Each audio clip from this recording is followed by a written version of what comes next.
Les Missou na Missou, donc qui est déjà dans le mur, il s'agit de Tips qui est là. On est presque donc tout le monde tout à la Missou na Missou. Robina Mundi Boyelelo, un généraliste Moyelelo, Torobina Missou na Missou. Biloko va reprocher au nini exactement. En fait, Nazana promo Oyo et c'est passé. Soukacha Kinga Kraka. Merci. Ouais, Bachanga Kraka. Ah, il fallait que tout pack. Il fallait que tu photo. La photo ça. Et ça peut me balader bosso na na vie, Bachanga Kraka. Oui, ça. Mbala ouais, mbala bosso na na vie. Nza moyo kanga. Et mbala bosso na na vie na la na kasho. Tant on sanga batu na sola na kasho te. Zamba liboso. Merci na expérience au Bopesinga. Une expérience au merci car l'expérience au Bopesinga. Au sala ba effort mais mon qui les oluka. Ils sont kana se mais ça les a loué mon qui biso so ngoka bon. Ce qui se passe avec tes amis. Na autant va combattre mais je toujours prôner net les autres toujours prôner bolingo. J'ai senti qu'il y a une animosité, surtout bino bananda ko moko bouti na maison mais on est animosité mo za na bino ya osaka na ti donc manque ya bolingo beaucoup de blocs na bambo ki na banzembo beaucoup de qu'est-ce qui se passe mais je vais la ligne vraiment Ndo awera aza moto yo roleka na TV to se permettre tam so finga surtout le ba makambo mo contre soki engo bino mundi bu ba pesaka vocal ya muke ya quelques secondes. Oh, il est là à honorer, à valoriser. Bon, il y a un au Stade de France. Stade de France grâce à Ouéranson. Zénith, Bercy grâce à Ouéranson. Grâce au Guinée vocal, on a la macambo. Toujours fingete. Toujours fingete. On doit ça là-bas côté on a toujours fingete. Il y a un moment où il est là. Na bande news tout bâtiment na wenge musique à maison mais sur le tali bébé on a Robino Mundi c'est le plus béni. Mais toi on a histoire de mon côté. N'aba même pas au Brazza la 400 à la maison mère. Avion na ngali bosso na mata tokenda 400 à Pointe Noire avion de bosso na mata na vie na maison mère. À part au Kenya Brazza na Québec sika mo souté na maison mère. Oyo bosala ka ezali bozomi la kila mabe. Bomi la kila mabe bozomi la kila mabe. Sur le exemple quoi vient na fali poupa. Abima na quartier latin biso to na quartier latin. Yo kan si makambo nyonso oyo na carrière nene nga longo na quartier latin viva kama malam tam so viva bi makamso et c'est que ça a été ba ofinga oui na et ba non taper na quartier latin ba ofinga et mais moni a garda ka ban na respect na les grands papa respect en éthique la petit lelo éthique la petite image na bato jusqu'au dans une vie dans fallait pas zaka na yo moko ça na s'ouvrir pe na bande ko mususu ndi sali ko montina makamta comme kutu bonde ça linga bien et kuchanga pe équilibre na mona gena gesma wete na mona ki na nani balobi pe nani mona mai wana musazo luka luke mikolo viazo luka luko mikolo bokanga ta photo pamba c'est ta plaisir bokanga ta photo et usunga carrière na donc vieux zana batutuka nous a rappelé les qui n'ont Robino Mundi photo quand on a batutu pour faire une photo ata moi vidéo na resta na biso mboka ngana za po na ngai ça na plaisir ceux qui le ba chaîne ba robenda na pembeni na ye ngaza chaîne na biso c'est ngam na la kisa batu que no respect na vie wana respect makasi bunga te to sebela ndamu oh on a déjà dit la masse de 6 ali lo zo kena ngo bomanga eko nyangisa nga mitata yo moko te ozinga di pa pistolet eko nyangisa nga notice ba contre indication izate oh ce que yo mela kablo ka mabe yalo wi na zo zelo na 4 landa ngai olukaki yango au 600 tanga ta posologie tu vois ya podium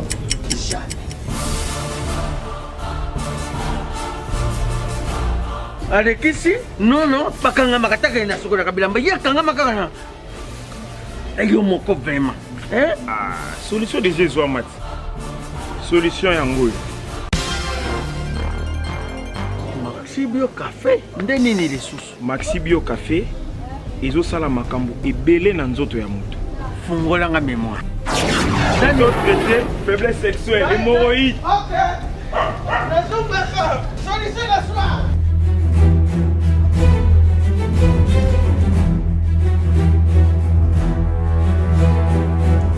Tomate Napoléon.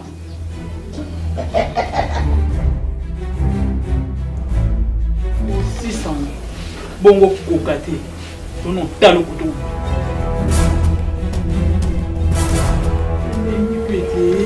Maxi Bio Café nazongaka mwana Maxi Bio Café ebongisi libala na ngai bien à dire podium na podium pakalo yazo mwana tomelaka na bino yango force mbetu danger Maxi Bio, café original, bande ko tomela yango bona santé na biso. Abonnez-vous massivement à Wandé Source, qui tape dans le terrain, à récolter l'information et à vrai, s'il vous plaît. Donc, Total Afrique Info, Info Afrique Bimaka, Info Afrique Bimaka. Bana King, Bana Dar es Salaam, Bana Poto, Bana Mokil Mobimba, Site FC Moko, Afrique Info avec Frank Semaï, Yandankala, Twende. X-Bass Marandura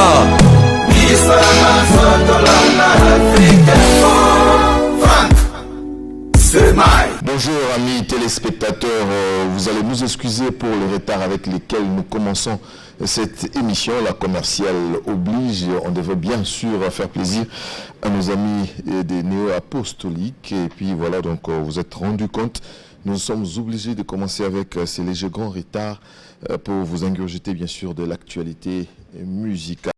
Il y a bien sûr l'orchestre Zaïko Langa Langa qui a repris avec les activités musicales. C'était le vendredi 5 au Showbuzz et hier Shentemba. Les gens, les amoureux de la musique des Zaïko Langa Langa se sont régalés bien sûr avec la musique de Jossar Mvourla Longo. Et on nous apprend donc dans les jours prochains il y aura la sortie de l'album CV. Nous avons été bien sûr au Showbuzz, nous allons proposer un extrait de ce qu'a été bien sûr le concert des Zaïko Langa Langa au niveau des Showbuzz. Nous vous signalons aussi qu'Kofi Olomide vient de lancer sur le marché du disque bien sûr un single qui a pour titre Pipipi. Et nous vous signalons que ce single a connu la participation de la paire NASA et K-Black au niveau de Paris. Et Fally Ipupa Dicap La Merveille a entamé la tournée, je dirais, en Amérique centrale. La phase, si vous voulez, la partie canadienne a démarré le vendredi dernier. Il a été à Edmonton et hier samedi, il a joué à Montréal et ce dimanche, il sera à Toronto. Nous allons aussi vous parler de Fabregas qui a sorti son album et il y a Fayates qui nous revient avec un nouveau single intitulé Panthère Noire. En gros, nous allons donc en parler dans cette émission. On n'était pas à Kinshasa parce que congé oblige, mais nous sommes de retour. Et il y a un jeune qui, il faut le reconnaître au niveau de Paris, il fait quand même un tabac avec Miss Tsunami sous son single. Et ici, il a été, je dirais, en garde à vue pour la bonne et simple raison. Cette chanson, ce single a été traité, je dirais, obscène. Nous serons avec lui, il s'agit bien sûr de Robino Mundibou, qui sera de notre pour que nous essayons bien sûr d'en parler dans le corps de cette émission. Amis téléspectateurs, pour la première fois, vous nous captez, nous vous disons seulement que cette émission a toujours été émaillé de ces différentes rubriques. Il s'agit bien sûr de vieilleries, laquelle des vieilleries permet à ce que nous puissions dépoussiérer nos vieux souvenirs et en dehors de cela vous aurez aussi donc la RPM, la revue de presse musicale qui nous est brossée par les néo-mariés. Il s'agit bien sûr de Serge Makoro et nous aurons naturellement notre Yahweh national avec Econet. Voilà en gros ce qui va importer dans cette émission. Et pour ne pas déroger à la règle, amis téléspectateurs, nous allons bien sûr commencer avec cette vieillerie. Et vous allez vous retrouver, vous qui aimez de la musique, voilà donc de la vieillerie, vous allez vous retrouver à travers cette chanson que je vous convie de suivre. Encore une fois, merci à toute cette grande équipe qui est en train de m'assister pour que nous puissions réussir cette émission Et je me permets aussi de dire, allez les léopards. Aujourd'hui, on a cherché du bleu, et qui ne cadre pas avec les drapeaux, mais c'est quand même du bleu. Hein, donc, la couleur nationale. Merci. Donc, nous allons vous proposer, nous allons vous montrer aussi les petits drapeaux que nous avons, rien que dans le souci de pouvoir faire plaisir à nos léopards, car eux vont nous faire, bien sûr, plaisir dans un peu de temps. Pour ne pas déroger à la règle, comme je l'ai dit si haut, suivez cette chanson qui va vous rappeler pas mal de souvenirs, et on se retrouve juste après. Après 7 mois d'absence, il faut le faire. Et voilà, donc en attendant aussi la sortie de l'album Save, Zaiko Langalanga a repris avec les activités musicales. Les 5, ils étaient au Showbuzz, et les 6, hier, donc c'était au niveau du village Shentemba. Et tous les amoureux de la musique de Zaiko Langalanga se sont, je dirais, ils se sont retrouvés. Et en passant, je salue quelqu'un qui aime beaucoup trop Zaiko.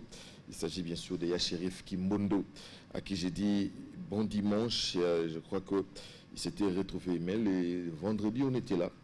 Il y avait moi, il y avait J.R. Bimpoke, il y avait Francis Lusakweno, il y avait Christian Lusakweno, il y avait aussi Fiston Tezo. Donc on était tous là pour assister bien sûr à cette reprise des activités de l'orchestre Zaiko Langalanga. Juste un extrait, on vous demande pas, juste un extrait que j'ai filmé avec mes moyens, dans le souci de pouvoir vous donner l'image, pour que vous ayez une image sur ces concerts riches en couleurs de l'orchestre Zaiko Langalanga. Suivez un.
Voilà, donc Nyoka Longo aussi était là après 2 ou 3 chansons, donc il a fait son apparition, c'était bien, donc un concert, je dirais, classe, avec la crème de Kinshasa, qui était là toujours dans le souci de retrouver bien sûr cet orchestre, mine de rien, 50 ans déjà. Il faut le faire, et puis sans relâche, c'est vraiment, je dirais, un total respect à Joussard Nyoka Longo, total respect aussi à Zaiko Langalanga Mbokankolo, cet orchestre qui a 50 ans, sans relâche, il faut le faire. Et il y a quelqu'un qui n'a connu, je dirais, un seul orchestre. C'est un peu comme Messi, Lelo de Bana Obeta na Barça, Azaga na Barça. C'est un peu pareil avec Nyoka Longo. Donc, en dehors des Aïko Langalanga, il n'a pas connu un autre orchestre. Donc, en dehors, au cas de Manzanzame. Donc, Zaïko, depuis 69 jusqu'à aujourd'hui, 50 ans, il faut faire les calculs. Je dirais encore une fois, chapeau bas. Je sens en vous la Nyoka Longo, avoir amené cet orchestre, de diriger cet orchestre durant plusieurs années comme ça. C'est pas peu de choses. Nous allons attaquer à présent avec la deuxième rubrique de cette émission. Il s'agit bien sûr de la revue de presse musicale qui nous est brossée par Serge Makoro et qui n'est autre que le nouveau marié de l'équipe. Donc ça commence à se définir comme il se doit parce qu'on est constitué des mariés. Il reste une personne, Nicolo Tota Nzambasunga, il sera réellement. Mais Serge Makoro, donc merci pour l'honneur. Salibiso et Salibiso grand bien.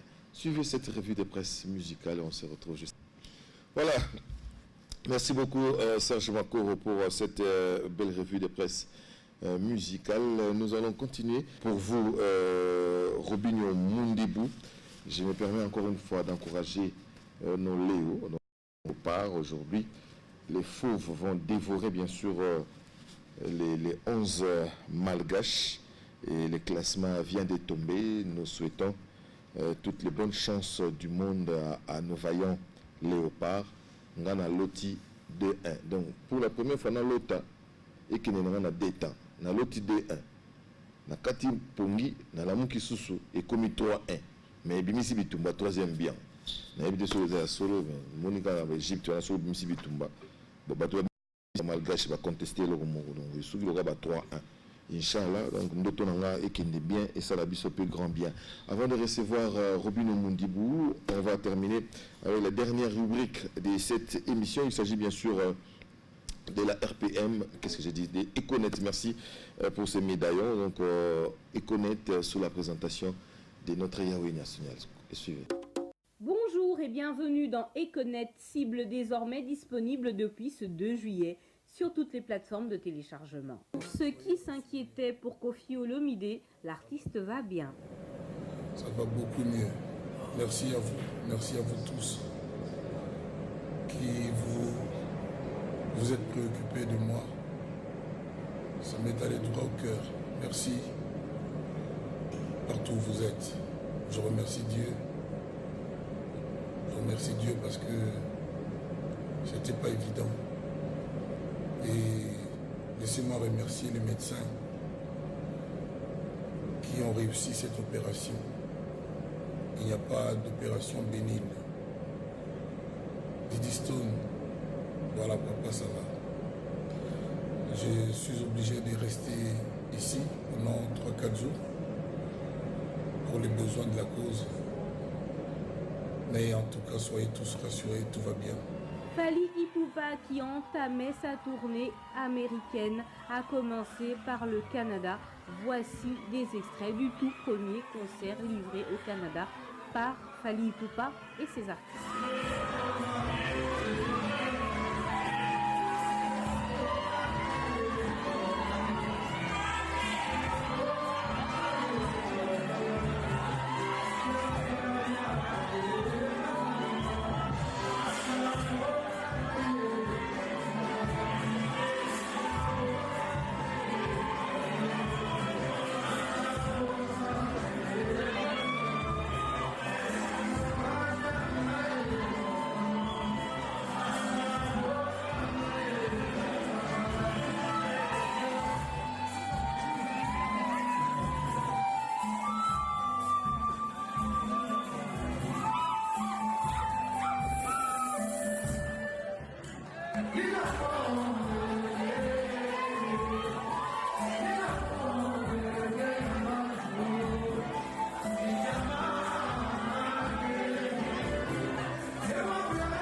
Ça en est tout pour ces échos du net. Merci à vous. Voilà, nous disons merci à Betty Awe, merci aussi à Benny Tando pour le montage de cette rubrique Econet. Nous allons accélérer les choses quand même on a commencé en retard. Nous allons recevoir l'homme des Missou Namisu, donc qui est déjà dans nos murs. Il s'agit de Robin Lips qui est là. Bonjour mon frère. Prenez place donc tout va tout à la Missou Namisu. Tu es bandé nini tu es solo là. Bonne santé. Ouais, ça va, tout est. Vous assure? Ouais, ça va. On a la guitare, non, Robin, on est indi. Mais félicitations en passant, quand bien même je ne suis pas bon, je ne suis pas trop fan vraiment. Il y a Makambo, yo sali, mais il faut vraiment que ce est bandit. Les agoutés que yemba, ce est bandit. Oui, non,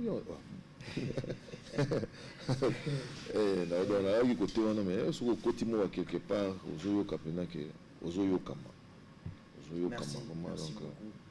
Ezali musalaka nde tosalaka totravaillaka torepetaka yango ozopesa bafruit nango bien ke osala baeffort mais mokili ezoluka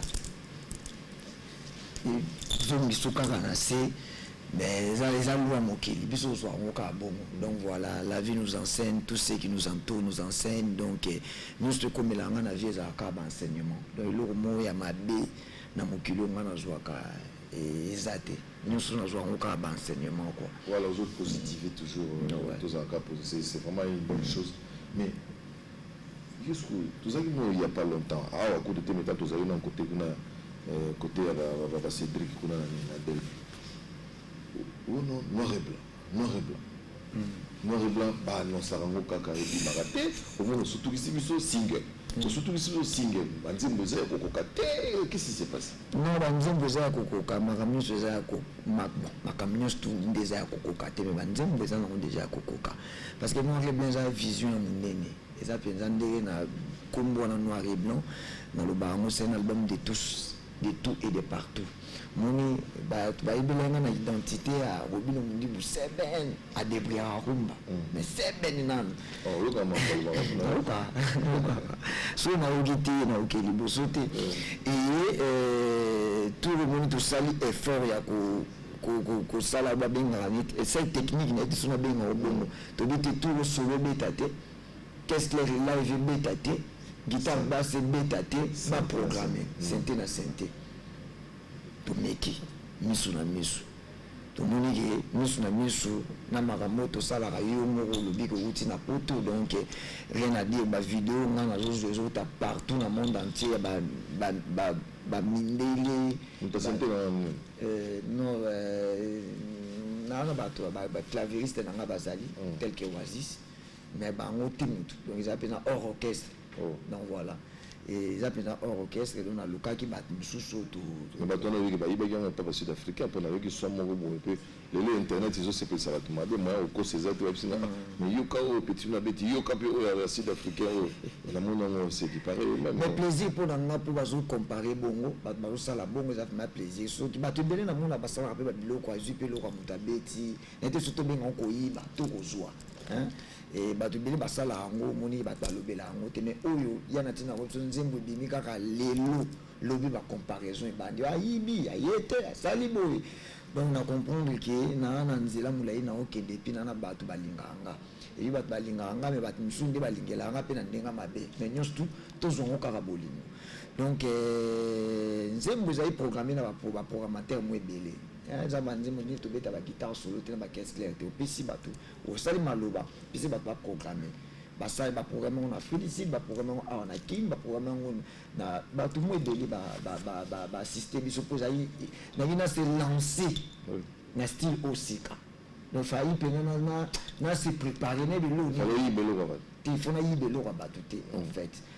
Mais le fait que l'honnêteté pardon intellectuel exige c'est que dans la salle de partition je reconnaître comment mutango ya bossen na reconnaître que moi extrait au nazuango et pas mutu songolo mutu il y a on a condamné bato ba osala ba polémique bongo avant ça polémique beaucoup ta rappé tant muta atie loko na YouTube sur tali toujours reconnaître que tu utiliser partie il y a saxo, il y a nzembo, il y a artiste moko bosongolo kingani.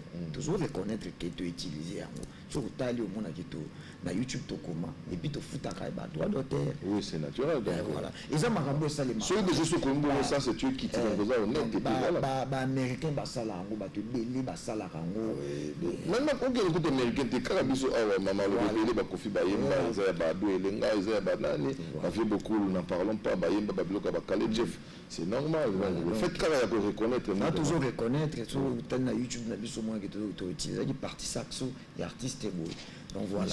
Maman n'a les camondés en noir et blanc, noir et blanc, on dirait tout noir et blanc, donc ça, non, c'est noir et blanc, c'est un album de tous et tout et de partout. Mbalali Bosso, Naïmba en français. Donc il faut un talent, tant de tous et tout et de partout, faut. Bateau baoka lingala te balinga noir et blanc. Bateau baoka français te balinga noir et blanc. Donc so en français c'est le français ne fait comme là non français to ebe on qui na ndingo to ekola. Oui, ça a la subtilité dans mon dangereux donc. On a dit ça bougeait, ça bougeait, ça bougeait de partout. Ça bougeait, ça bougeait, ça bougeait de partout. Ça bougeait dans mes pieds, ça bougeait dans mes mains, ça bougeait dans mon cœur, ça bougeait dans ma tête. Ça bougeait. Ata y en a-t-il le ata yo mo pour pekisa ngal susu ko. Nazo ya wana to c'est ça aux autres donc na sali effort ya ki de bat ba ka chana nu bolingala tout puis bat bina ne ba yo kapé makambu no aux ala pour souffler na ba horizon mususu. Na ba horizon mususu noir et blanc to kindi na yango malé mais toujours to na ba featuring ya na kati to savi déjà ba featuring mususu to zo luka. Donc, ils ont appelé un album de tous, de tout et de partout. Mais tout a focus sur ça. On va tout au fond de ma paix. Il a fondé grave. Il a fondé grave. Il a rappé. On n'a pas le choix quand on voit une menace. Surtout quand on a les paupières d'un ange. J'ai un peu peur d'affronter en face. Sans savoir que les gens dans la cage. J'ai perdu mes mots pour lui dire, je craque. À l'ignorance qu'elle attend mes phrases. Donc on a rappé, on a dit Moke wangu mie, napita yana kubuzuri. Nikikwacha umone, utashinda njo kulala. Akikuwa nasema, watu wanatetemeka. Kweli na kuelezea, mwili yake njo inameremeta. Mwanaume hawalale, mfata wachoke. Kwa kupenda ananipenda bibi. Mapendo. Donc on est là mapendo le faté na mutabuli bina debina bayi tous on kabuli voilà je me permets de faire un clin d'œil à votre surtout bana kati ya Lubumbashi vous qui parlez swahili merci donc à Kamanvoama je te salue bien des bonnes choses à aimer Mutombo avec la fondation donc force à Fukushima on sera à Lubumbashi bientôt pour le compte des Zéro Bêtises donc tous à la wana pour tout sur la kaka. Donc, mais au lieu de passer pour ça, passer à noir et blanc. Mais à quand la sortie? Oui, sauf que ça, tu as eu la préparation. Non, année au caca, noir et blanc, et il y a quelques mois. Au lieu qui déjà va venir avec la mission, il faut que vous en ayez là. Le blog en a eu au Yann Degane. Bon, bah, on va y aller. Nous sommes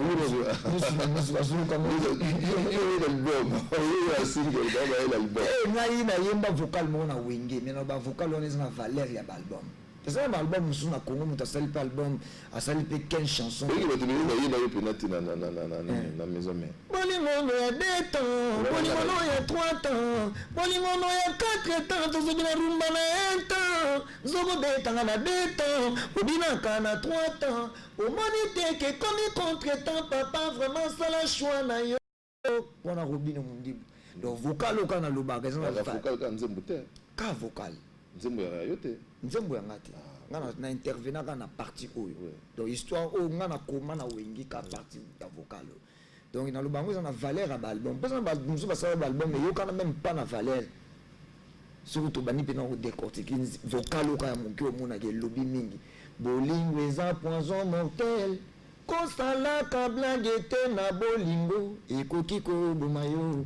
Et changeant moto identité, frère a commis païen, ma sœur a commis amoureuse, maître a commis taureau, Yuma a commis yanké, Obotama normal a commis anormal, Guillaume la na boye, na bonanga, Bolingono ya 2 temps, Bolingono ya 3 temps, Bolingono ya 4 temps, Tozobina rumba na 1 temps, Zogo betanga na 2 temps, Obinaka na 3 temps, Omonite ke commis contre temps, papa. Sala choix na yo vocal malobana moko malobana ngamo yo muntu yana ngamo na composa et puis makamnyo sou presque na yimbaka na mokili tout ngamo na composa ngamo na jona nzebe pa mutu te na joie mais la plupart moko tezana omoni eta musu yo eh donc la majorité biloko na ngai bana ezanga moko ezanga est-ce que qu'est-ce qui se passe avec tes amis na otanga ba kombo te mais je toujours prôner net les autres toujours prôner bolingo. J'ai senti qu'il y a une animosité, surtout bino bananda ko moko bo uti na maison mais na moni animosité moko zana bino ya osakana te donc manque ya bolingo beaucoup ngoboka na bambo akila na banzembo beaucoup moko qu'est-ce qui se passe bozo la nini vraiment non ngana temelaka mingi kaka hypocrisie ou ngana linga te za hypocrisie ba bi yepundi makaba ninga te toi tu te crois déjà arrivé le gros binisi na ba directeur de cabinet chef de l'état donc ba directeur chef de l'état donc yo koma ko mona yo donc ndio so komi ba mo pe bona ba zo solo ko yo ma marumba o ebité yo sa comme ta généré na ma mkizo yo ko ngona mo gata la ba réseaux sociaux toujours mama marumba na ebité ah bon ok donc ngai oyo nako loba boye tozana bango histoire mon côté bango bazwa vitesse trop na wengi musique à maison mère to faut bandi makayango que Weranson les a fabriqués et moi non ngana imba vocal na indi batanga même pas kombo nanga que no ga batanga te Robinho Mundibu yoga Robinho jamais basala mais ba ça on a clip c'est aussi une façon non oui na au moins tete na fanda na zobeta sur la maison mère à travers kaka muki oyo pour no tal sabatu wengi musique à maison mère. Donc ce va pesa yo nzembo donc c'est que mtu wa wera aza moto yo roleka na TV to se permettre tam so finga e so to le ba makambo mo contre so ki un Robinho Mundibu ba pesa ka vocal ya muki ya quelques secondes oyo le loi a honora ka valoriser ka bon yo mutu ba mema au Stade de France au Stade de France grâce à Weranson Zénith Bercy grâce à Weranson ngaso ki na vocal moko na sala makambo aboy tozo fingete nazo fingete bon moto asala ba côté wana tozo fingete nanenga yango moni lelo na bana nyonso to ba bimana wenge musique à maison mère soko tali pe bien omona ka Robinho Mundibu c'est le plus béni mais toi la histoire mon côté na ba memanga même pas au Brazza la 400 na maison mère avion na ngali boso na mata to kenda 400 à Pointe Noire avion de boso na mata na vie na maison mère à part au Kende Brazza na kenda sika mo sous té na maison mère. Mais tant niveau na zaka reconnaissant donc on a ça là des a commis la qui ça té et na ngana ça ba tout que non oyo bo sala ka ezali bozomi la ki la mabe bomi la ki la mabe bozomi la ki la mabe so ko exemple quoi vient na fali poupa abima na quartier latin biso to bien na quartier latin yo kan si makambo nyonso oyo na carrière nene nga longa na quartier latin viva kama malam tamsa viva pe makambo so et c'est que ça a été ba ofinga ou na et banda ou taper na quartier latin ba ofinga et mais moni a garda ka ban na respect na les grands mopao respect on etika la petit lelo ou etika la pe image na bato yango biso pe bana ou ya maison mais pourquoi pas faut garder pe ka bande o donc voilà ngana telemela ka ndi jusqu'au dans na vie na fallait pour pas zaka na yo moko ça na go souffrir pe na bande ko mususu ndi sali pe montima oh non ya azali lokola na rolo bandeni aza yaya azali lokola donc makambo ntango akomi kutu bonde esalinga bien ekotyanga mpe équilibre namonaki na gaz mawete gaz mawete namonaki na nani balobi mpe nani oyo mwana mai wana mosu azolukaluke mikolo azolukaluka mikolo bokanga ta photo apamba sala ta plaisir bokanga ta photo ekosunga carrière na ye donc voilà namonaki lisusu na nazomona mikolo to na DJ na biso Viris ozomona ayembaka mpe banzembo na eza bien donc eza te kaka Robin Mundibu ye moko donc ntango ezosala bongo nga kutu nga mpo na nga esalanga te ozolela te bia babotolinga motu na ngai ntango bato bazomanke nga nazozala na ye sikoyo lelo balandi mpo bino bato barécupération ya situation te nga naza mpo na ngai esalanga plaisir soki lelo bagene bakobenda na pembeni na ye nga aza gene ya liboso c'est que ngam nalakisa bato keno respect na vie wana respect makasi obunga te respect donc mpo na ngai ya plaisir donc vie zala na batutu kaka ndenge ozala mpe na leki na Robin Mundibu photo kanga na batutu mpo bazoluka baphoto ata mwa video na université na biso mboka. Excusez, nous allons ouvrir juste une parenthèse de peur que Naya Robosana. Il s'agit bien sûr de la nuit du football africain.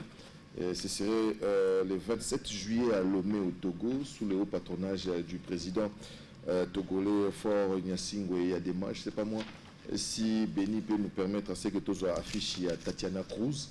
Donc voilà, donc Tatiana Cruz qui nous revient de l'Égypte où elle a été assistée bien sûr à une rencontre de un match de football bien sûr. Voilà donc Tatiana Cruz qui est parmi les élus, s'il faut le dire de la sorte, bien sûr à la nuit du football africain qui aura lieu le 27 juillet à Lomé au Togo sous le haut patronage bien sûr du président togolais. En dehors d'elle, il y a aussi, bon, M. Dozier, on a cadre en musique, mais en dehors de Tatiana Cruz, il y aura bien sûr le président du tout-puissant Mazembe, M. Moïse Katumbi Chapwe, qui lui sera nominé. Et Tatiana Cruz, dans la partie musicale, elle va essayer d'agrémenter bien sûr la dite soirée Bissopé. On sera là-bas toujours dans le souci de pouvoir africaniser encore une fois cette émission. Et en passant, je me permets donc de saluer notre confrère, notre frère Yves Sawadogo qui nous suit depuis Lomé. Tout le monde masolo ya misu na misu. Souka na générique. Na bi côté solo ko générique. Wana na chanzembo. Mais souko ki sonka na ngezo beta donc batu nyoso kaka. Bazo kita bazo mata. Robin Mundibu yelelo. Un généralissime on oyemba kungati. Robin Mundibu. Robin Mundibu yelelo. Un généralissime yelelo. Togobina miso na miso. Togobina miso na miso. Bon, tolongola miso. Togobina mandefu na mandefu. Tolongola miso na miso. Togobina mandefu na mandefu. Miso na miso. Et biloko ba reprocher au nini exactement. En fait, Nazana promo oyo et c'est passé entre Ngana Sansir et Zanine. Nzembo avant tout bimsa Nzembo, soit avant tout Kindeko la qui sa Nzembo na Sansir, j'ai un producteur qui s'appelle Manu Matondo afin d'aller en France. Autozanga un contrat, il y a album au noir et blanc. Si vous avez album noir et blanc, et vous là, et ça par rapport à et azana ba vision mo eza bien yango na kangabaka na ye mutu abimisa chiffre 9 ye pe tozana ye na album oyo noir et blanc et tango oyo to proposa ki ye producteur Nzembo avant okene na sensé obimisa Nzembo faut producteur na la que Nzembo oyo to into bimisa ono single moko mikolo oyo pona ko se lancer ni na tolo bana na monde oyo ba afro house na ba afro beat.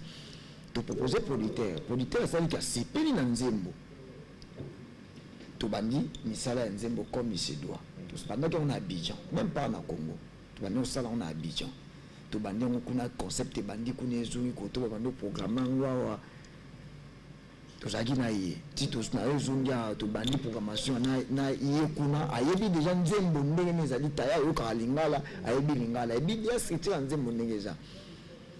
Tant que tout ça va enregistrement fini, tout ça va Nzembo fini, to meni maquette na Sansir. Pour bayoka. Sansir a sali ba correction nango. Na vous on la producteur. Version oyo za nango kuna. Na oyo fo biba awa na Congo.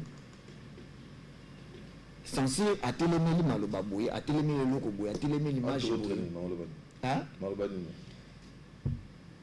le roi est censuré tout le bango a été donc tout ça tout le bango le roi est censuré donc voilà mais censure a écrit il a écrit la commission de censure donc na préféré na le bango te pour tout ça ba le bango soutient la vie non tout ça le ba débat tout ça le ba débat mo ko ma milaya donc voilà pour ça na yuna banda ko luka ba telemela ki boye na pe non sepela te na ko telemela na o sepela te na ko telemela wana parce que tant on le dit côté ça bimisa pourquoi faut que je penser na bino boya ko tia likola côté ça bimisa onga na lobby donc voilà on a sepela te on a préféré voilà producteur à lobby non moi je te vois pas artiste congolais na Congo kaka ngana otala yo ki artiste international aux artistes ya ba gabonais ya ba nigérien ya ba camerounais ya ba ivoirien voilà ngana teka yo partout ba congolais ba zappé na France il m'a demandé dans la poto à Paris comme ça c'est azur donc voilà et puis tout ça mboka ya loi to na mboka lelo mibeko il fait ça la misana on comme il se doit donc il y a le bac il y a le bi à juger le moment ma liberté d'expression donc on va censure il y a démission on donc il y a le bi les autres ya démission on encore ndenge na ça produit na ya pesa ngambongo ça produit na il y a démission na YouTube tant que démission na YouTube on a bisier so démission na YouTube ba ke nzembo to sela en promotion awate na Congo pour les interdit. D'ailleurs, quand Nzembo déjà fait Bima et souffrant dans la version belé, Bima dans la version à 40 Nzembo. Ah bon? Donc voilà, tu éviter. Oh, et comme on a maté à censure, ils allaient version pour la version moins belé pekuna. Oh, et comme on a maté la version piratée à bateau version. Donc voilà. Mais certes, on a reconnaître les alliés censés dans un bureau, on a présenté la version Oyo, où le producteur a bimisaki. Na oyo bango ba autorisaki biso to autorisaki oyo yo yaki nango to biso ko kende ko corriger bo kende ko sala boy la kende na corriger azomiseli bango nzembo kuta avant même kutu producteur avant producteur abimisa ezali na YouTube ya batu misusu to comprendre te pour moi à travers na ba réalisateur belé à travers na ba ingénieur belé en fait na koza na muto a filmer oyo muto a monter muto misusu mutu pilotaki drone mutu mususu na réalisateur mon côté tant que mutu to bandaki na idée mais toi je sais pas toi tu cherches à te dédouaner mais moi au moins il y a excusez-moi mais c'est comme s'il y a eu une organisation dans dans ta façon de faire c'est-à-dire que boulot na yo parce que qui a été frappé c'est toi et ça m'a noté encore moi batona ba filmage c'est toi c'est-à-dire batona nous surtout so ba yé ba che apport na bango mutako centraliser canaliser makambo za yo mundibu voilà ko se plier te banolo ba no manu matondo boneti manu matondo na dolene biftek kuna yosko betek so des jours non yango siko yango siko na yina expliquer batu ba mona ke no ba na mo ka o ya teva munene donc il y a mo ka ko éclaircir batu voilà donc tant producteur abimisi oyaye nga oyanga na bimisa ki amoto censure à autoriser pour une autorisation censure au censure autorisé qu'il faut les cas censure à autoriser na oyezaki pour nga na utotanga ngo j'ai salué dans le procureur Maïndombe c'est-à-dire que balobi yo opesi mususu ozana version na omugo ya ona hobenga ngo ya pudique c'est-à-dire il y a bien sikoyo tant oyebimi kuna il y a impudique n'habite bon na ozanga nde bamo mais donc obimisaki oyo censure censure loko ya koboya ngo olongonya oyo pe na monya koboya ngo okepesa ba mususu j'ai un producteur j'ai un producteur donc producteur mutabimisa kanzembo producteur mutaponaka date mais le producteur qui donne c'est toi yo mutopesa go le vivant parce que problème na tango oyo ya bimisa internet et kolanda biso boye tango kolanda na Congo dans une version internet oui c'est quand les occupé non ngana za une version awa fona banda promotion nango awa fali banda le 30 juin fali banda awa le 30 juin le producteur a bimisa oya bimisa na internet le premier pour te comparer total on a moyen donc voilà et puis et reposer problème tant on est zongi awa de sensible ba eko bon au-dedans de toi et puis tozana yo na loba ngana yo yu egara musala o tozana na mo ba finité moko boye c'est-à-dire au-delà de la profession il y a les qui na grand frère na mona ozana jeune fille lelo il faut avoir 14 ans tant que yo pena 15 ans déjà. 15 ans voilà. Ouais. Donc est-ce qu'elle est fière alors que papa pena nous zo betelanga donc tokobina na miso lelo kotisa pimisa. Et puis mais on a quand on t'a pas partir. Et bien même na son dire oui là maison mère tenait le voilà. Kotisa pimisa. Est-ce qu'il fallait pas le running moi na esprit biso le monde biso o to comme une colo to na campagne à zéro bêtise tout ça ta semblant. Pour tout le monde, tout ça, vrai kotisa bimisa, vrai kotisa bimisa, et ça pena ba novela so totalaka. Vrai kotisa bimisa, et ça pena ba chaîne où ils alara. Chaîne mon jour nous par hasard moi na ngatala ngona moyi par hasard na 0 heure na zappé boy na moni makambo ya kitorote na retira TV na chambre moi na. Robino, na yebi so le monde, c'est très dangereux. Na comme on a mis pas congolais. Quand on les condamne, on cherche à s'agripper sur quelque chose qui n'est pas du tout. Yanati, c'est quoi? Autant nous avons toujours décrit dans la composition de la classe. Yanati, lingala te.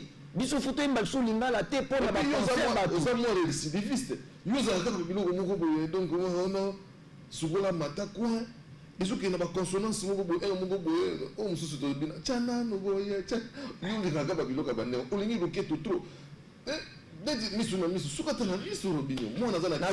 Nasala pour comprendre que non nazali responsable il va penser à battre une sous-souté. Je suis pas responsable il y a la compréhension à battre une sous-souté. Beaucoup de ces bimisa ça. Côté ça bimisa. Voilà.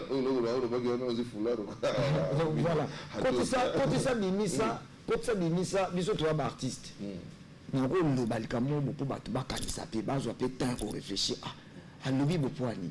Net na débit na loba musukumbata kara manifeste toi na bitu na rapport batu pour ça biso ko mutabakisi na lobi na kaka pour batu bakanisa batu ba écrire moi si je me reboy mais pourquoi ces gens on peut côté ça bimisa et côté ça na ndinga classité pour batu bo mema kaka na ndenge ya oza binonde batu bêtise ezanga te muta bêtise tant muta lobi un simple kotisa bimisa.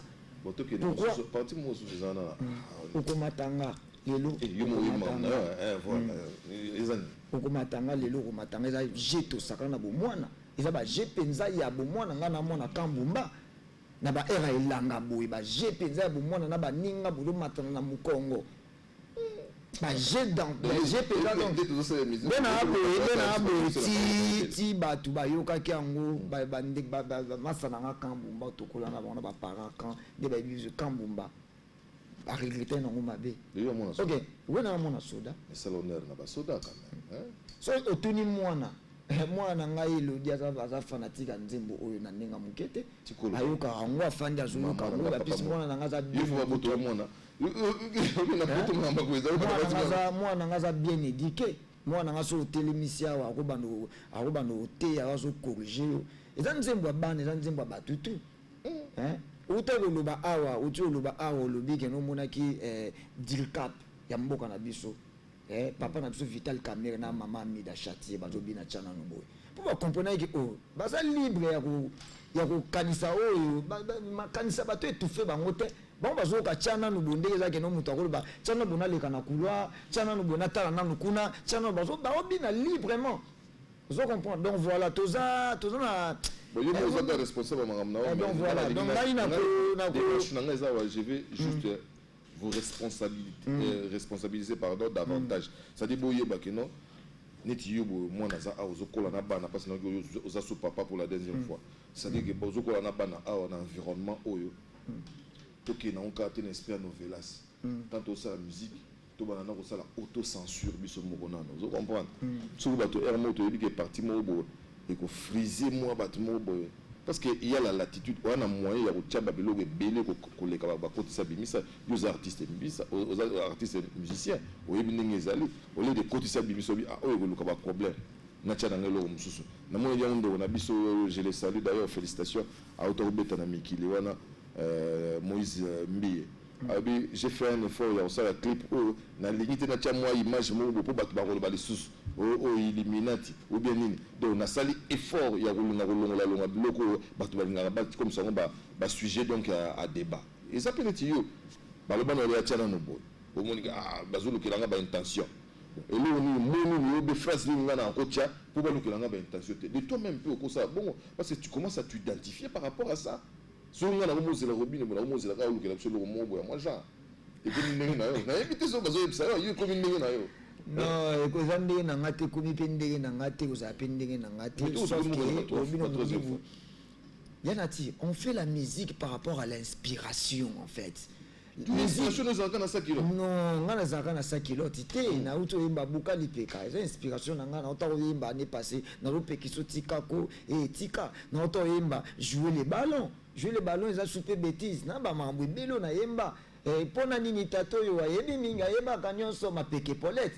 Ezanga ke non batunde balukaka nde basekwisa makambo mone batu bapesaka raison côté rumba moins eza basekwisaka bakote mobo oyo donc bazoluka kaka donc côté basekwisa po balukelo raison batutisa yango na censure ekene ndemwe boyeba ke non censure ezali baza bato batanga babe baresponsable censure bateyaka biso bateyaka yaka fanda na mwana toyebi linga lozo yemba oyembi no peteke no ba jeune bosimba machete bobima na bakwe bo bandokata bato oyembi bongo te oui oyembi te ke no ba jeune fibola ta ba kilote bo na sala ba kimdumba na bakwe ba venu oyembi bongo te toyebi mais lokola ezo ba penser bato ezo kende boye alors pona ko liser bato te sunga biso sunga biso retirer loko tala musique no kutu eza nango bien tala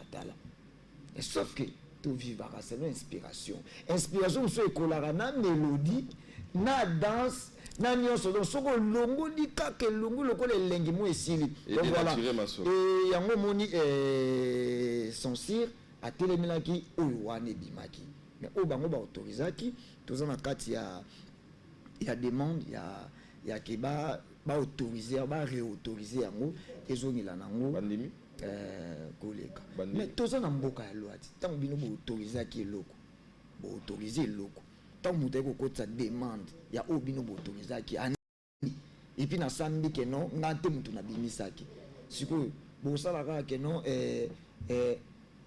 loi oyo ya ke non petit wana ko sentir bosa loi wana te bosa loi oyo ya loi penza normal yana beaucoup na niveau ni siko bandimi to bazoboya kaka toza na kati ya kosamba ngana na ba maître avocat censure penza na bato batanga baza kuna baosala musala bango commissaire doit baotosala musala bango ndenge na ndenge sengi mais ndingo za mutu liboso ba frapper de la sorte c'est-à-dire nayoki na bar te na fête te censure za comme na ba télévision kaka mi balandi na ba fête somo yake nanga mona pendaje baokanga babafle na babar onzimbo ebeti baokanga babafle na babar na ebisio donc na ebite so ifuna na lobanini na ebite voilà donc na artiste à liboso na République démocratique du Congo na Zaïre te mais banda République démocratique to zoa to koma République démocratique du Congo artiste à liboso au censé akangi penza lalisi na kasho na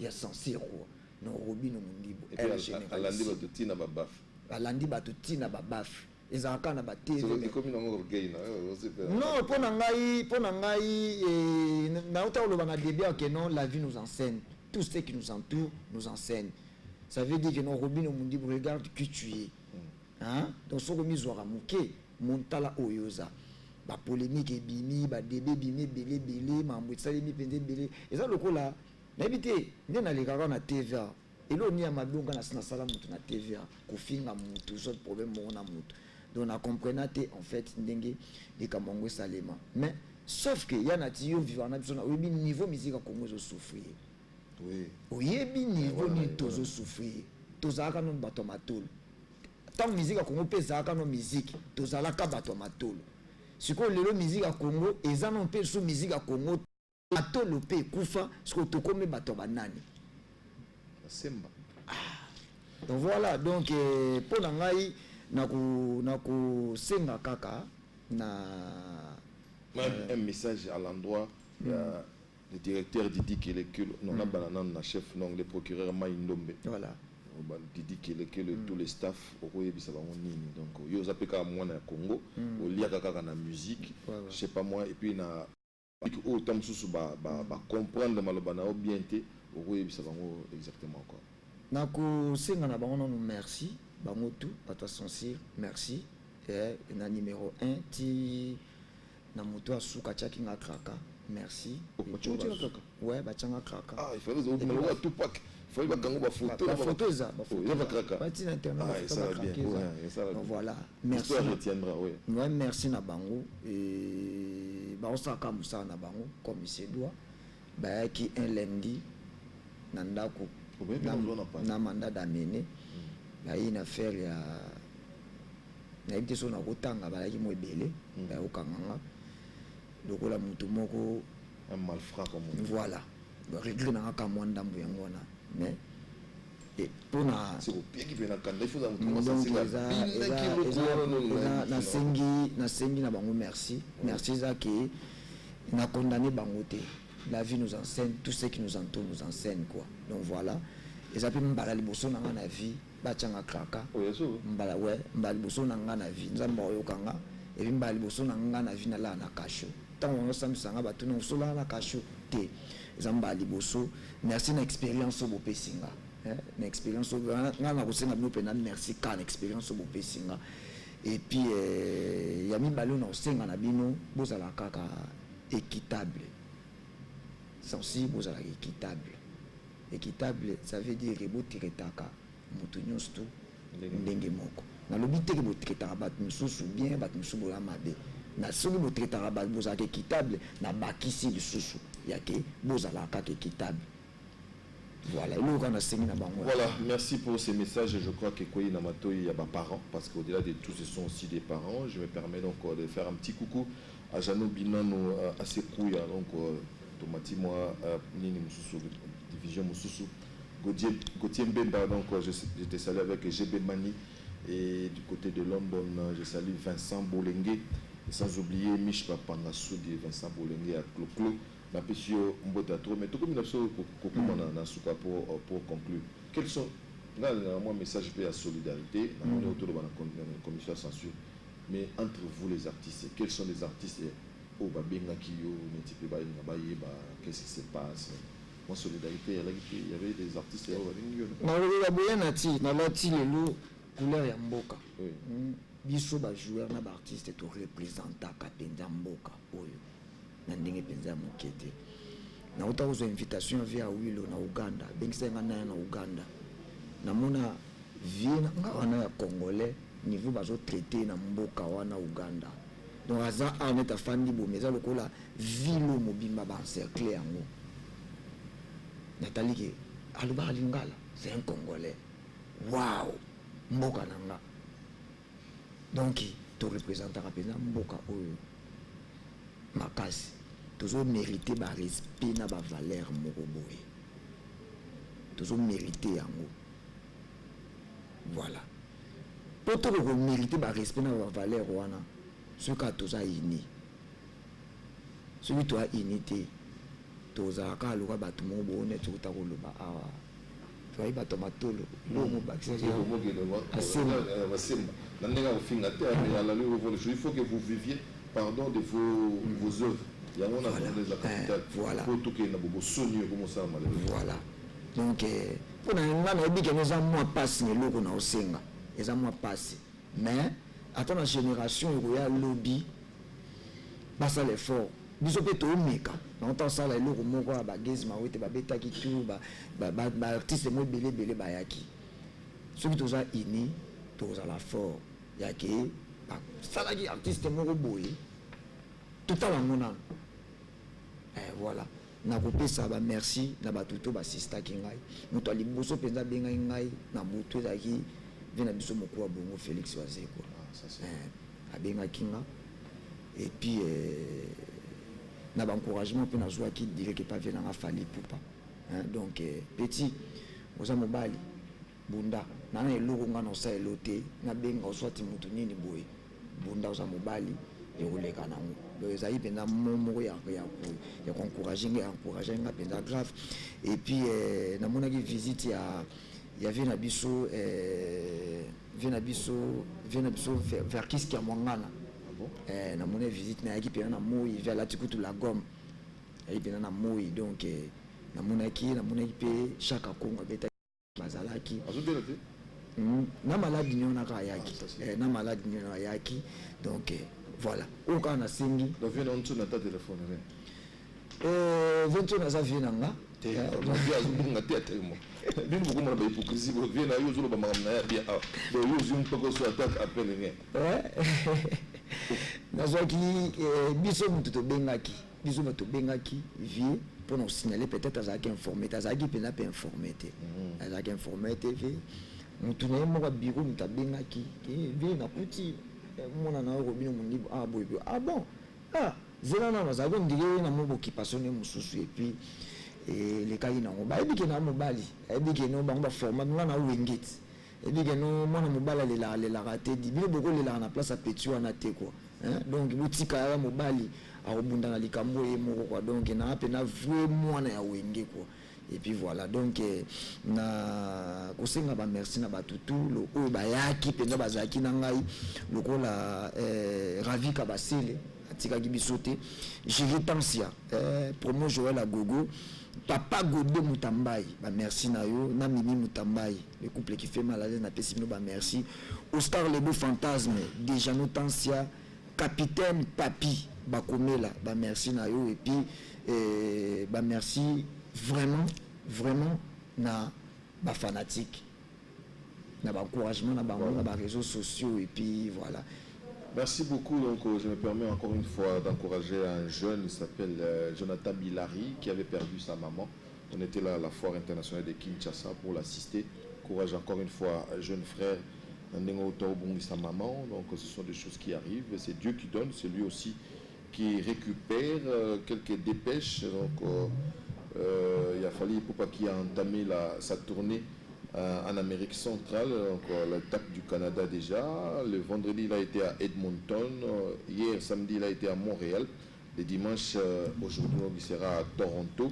Et puis le 19 juillet, il sera à Houston avec Swag Team of Houston. Donc ces jeunes-là, congolais, Basanga, Niveau Babet Safari, ce sera pour le 19 juillet. Et je vous ai donné encore l'information sur le single Panthère Noire des Fayates qui va sortir incessamment sous peu. Je me permets de saluer mon ami, bon dimanche à toi, la bonhomie dans les 100 mètres quasi, et bien des bonnes choses à toi. Electromass Business, je te salue, bien des bonnes choses à Eric Isé Obama, à Laurent Yando, Juif Noir en Afrique du Sud, Samuel Tabiala, assistant social, Dikando Maboko Bank du côté de Luanda. Donc merci à vous tous. Nous avons un programme, habité sur le et voilà, tout à l'heure, donc nous avons un podium na terrain Njili Sainte-Thérèse. Et donc avant match banda, on a show il y a 30 minutes et zawana donc on a bexi ba tuto balinga Robino Mundi butokuta tout à l'heure donc 17h nous avons un podium et puis 17h30 na kiti pour na ko biso tout à la match. Voilà, il y a un frère samedi nous avons na zéro uzon on a pour souffler pour ngo kan sape ba programme. Il y a notre frère Carnet Rose pour notre ami Serge Makoro, c'est lui qui nous présente bien sûr cette rubrique la revue des presses musicales à Balaki samedi passé.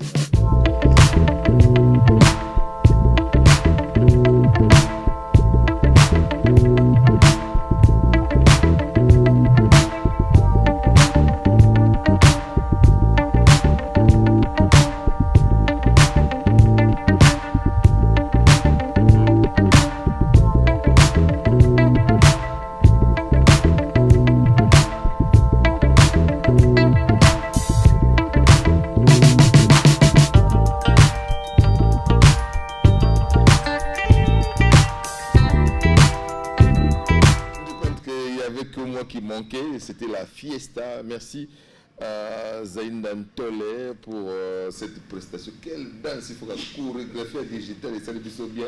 Serge Makoro, il y a Ornella Makoro. Mais comment Ornella pour la robot, ça n'a comme on appelle ça, ça l'a moins bien. Merci donc, bonne chance na Léopard Nabiso. Je crois que nous avons l'autre B1, donc Baxi 3e et Bimisi Bitumba. Mais en total, on a donc Inch'Allah, même aussi les catés et parler, on va au bandabu.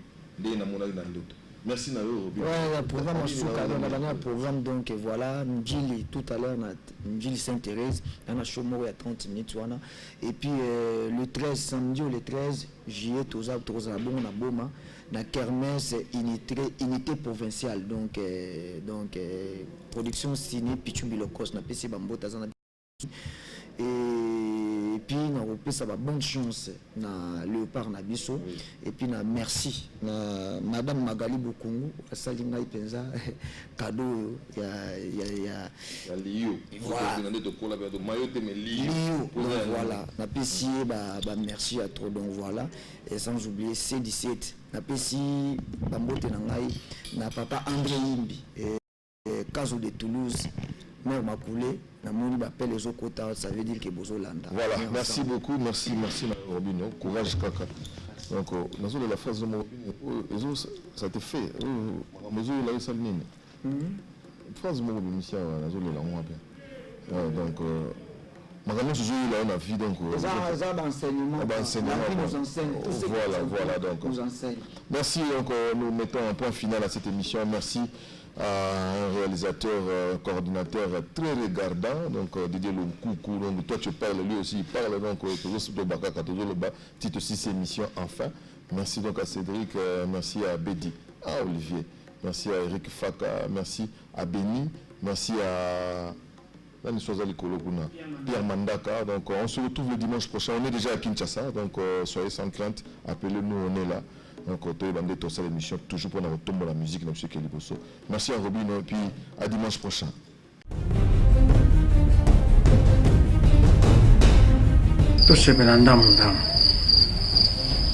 Oh, on a déjà vu la base de 6. Ali le zo kena ngo bomanga. Loko nyonge sanga mitata yo moko. Te ozinga ni pa pistolet. Loko ni sanga notice. Ba contre indication ezate. Oh, ce que yo mela kabiloka mabe? Yalo oui. Nazo zelo na kati landa ngai olukaki yango au 600 tanga ta posologie tu vois ya podium jamais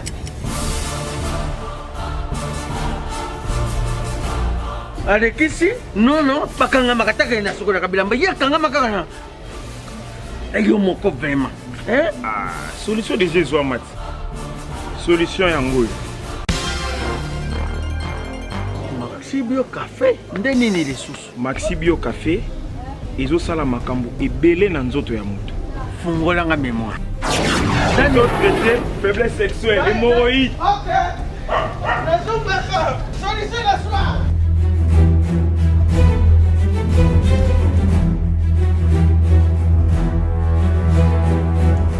tomate Napoléon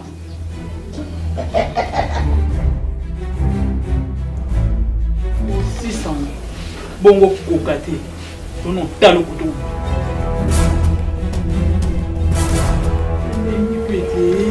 Maxibio Café nazonga kamwana Maxibio Café ebongisi libala nanga rien à dire podium Napoléon pakalo yazo mwana tomelaka na bino yango force mbetu danger Maxibio café original bande ko tomela yango bona santé na biso abonnez-vous massivement à Wandé Sauce qui tape dans le terrain à récolter vos informations et à vrai s'il vous plaît. Donc Total Afrique Info et Afrique Bimaka. Bana King, Bana Dar es Salaam, Bana Poto, Bana Mokil Mobimba, CTF Moko, Afrique Info avec Franck Semaï, Kiandankala, Twende. X-Bass Marandura